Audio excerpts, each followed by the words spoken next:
อนนี้ชิเข้าไปเบิ่งห้องที่ชาม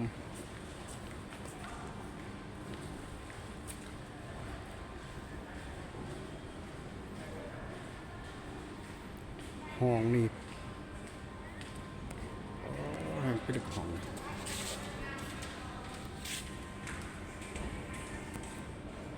แกะสลัก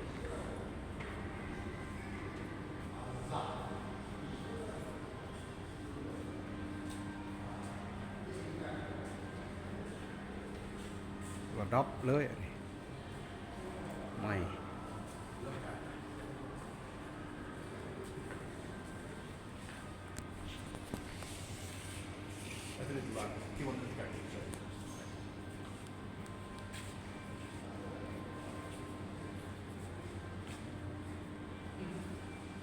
อันนี้คือชิปแมนไม่แต่แกะสลักไม่แต่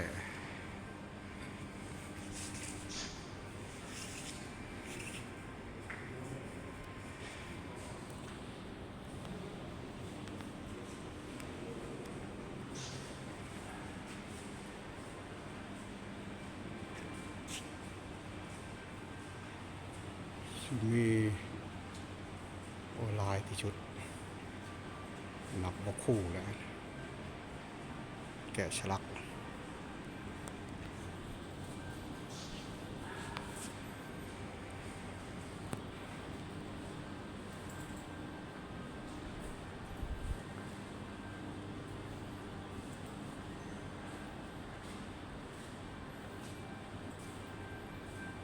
นี่ห้องนี่ถือว่า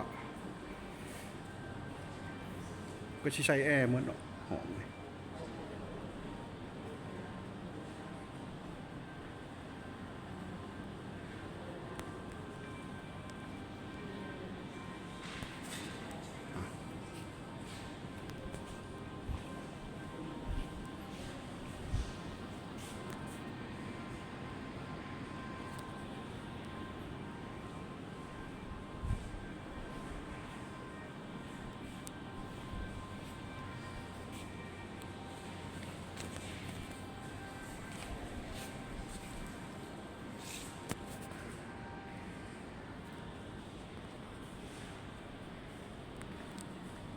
โอ้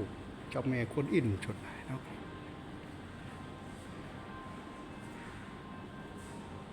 เบิ้งโอ้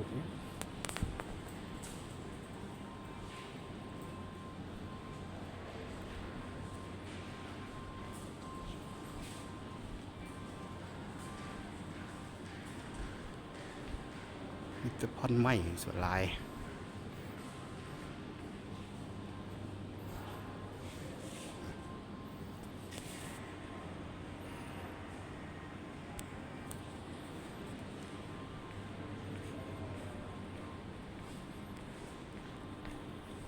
บาดนี้ขอถ่ายเอาใกล้ๆบาด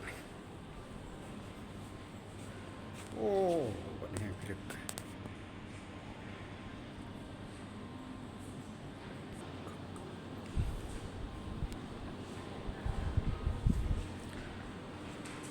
ไม่นี่ทาสีเรียบร้อยละ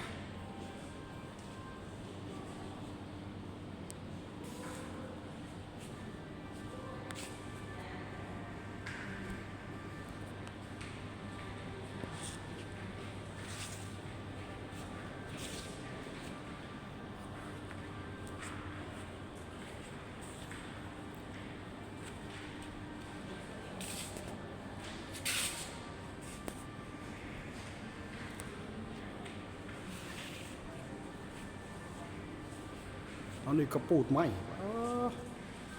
ใหญ่เลย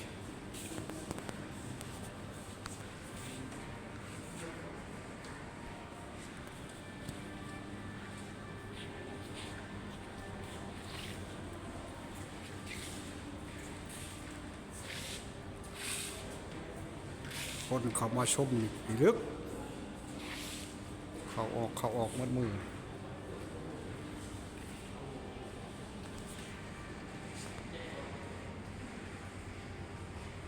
คน150,000มันจะมีจักรคนมือหนึ่งจักรคน150,000คนละ100,000ประมาณนี้แหละ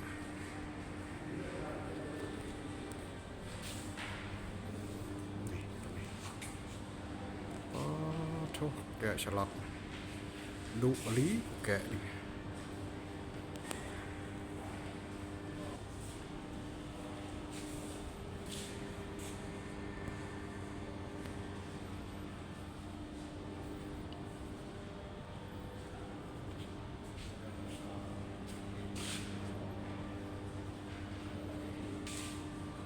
มีห้องที่ชามเนาะนี่เนาะ